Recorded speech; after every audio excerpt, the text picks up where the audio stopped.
नमस्कार, मैं हूं प्रज्ञा मिश्रा और आप देख रहे हैं प्रज्ञा का पन्ना। मास्क न लगाने पर पहली बार में 1000 रुपए जुर्माना रखा गया है। दूसरी बार मास्क न लगाने पर 10,000 रुपए जुर्माना रखा गया है।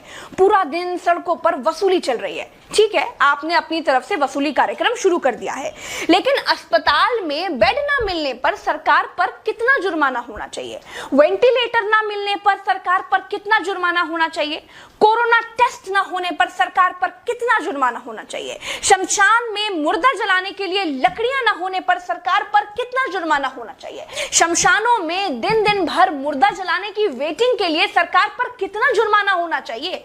जितने मंत्री और ये मुख्यमंत्रियों ने बंगाल से कोरोना लाकर फैलाया है, उन पर कितना जुर्माना होना चाहिए? बंगाल में बिना मास्क महीने भर से घूम रहे नेताओं पर पर डे के हिसाब से कितना जुर्माना होना चाहिए?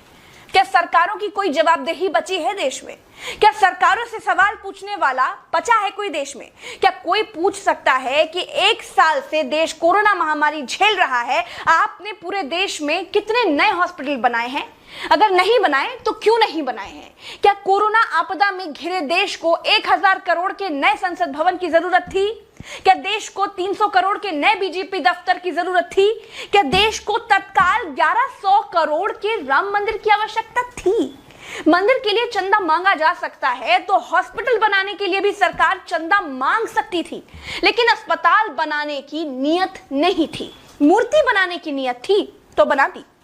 सरकारों ने अस्पताल नहीं बनवाए। क्या इस देश की पब्लिक सरकारों पर कोई जुर्माना लगाएगी? क्या कोरोना आपदा में देश को कुंभ सजाने की आवश्यकता थी? क्या देश को कोरोना महामारी के बीच बंगाल चुनाव में रैलियों की आवश्यकता थी? नहीं थी। देश को अस्पतालों की, डॉक्टरों की, कोरोना की दवाइयों की जरूरत थी। कुछ दवाइयां बनाई भी तो वाहवाही के चक्कर में विदेश भेज दी। आधे अधूरे टीकाकरण में देश अभी अटका हुआ है। और ये कैसा टीका बनाया है जिसे लगाने के बाद भी कोरोना हुआ जा रहा है? क्या कोई सवाल पूछेगा? चीन ने कोरोना को फैलाया और पूरी तरह से कंट्रोल कर लिया। अपनी जीडीपी में रिकॉर्ड बढ़ोतरी कर ली। चीन से सब कुछ तो ले ही लिया है, सीख भी ले लो।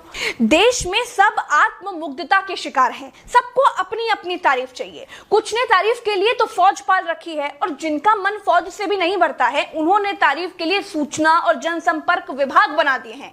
गाते रहिएगा ना, जनता का बैंड तो ऑटोमेटिक बज ही रहा है। जिनके अगल बगल से कोरोना से लाशें नहीं उठी है ना, वो मेरी बात को नहीं समझ पाएंगे। जो कोरोना की पीड़ा से गुजरे हैं, जिन्होंने कोरोना से मरे हुए लोगों को शमशान में जलते देखा है, जिन्होंने कतार में लंबी लाशें देखी हैं, वो जान जाएंगे कि मैं क्या कह रही हूं और क्यों कह रही हूं। चलते हैं। राम राम।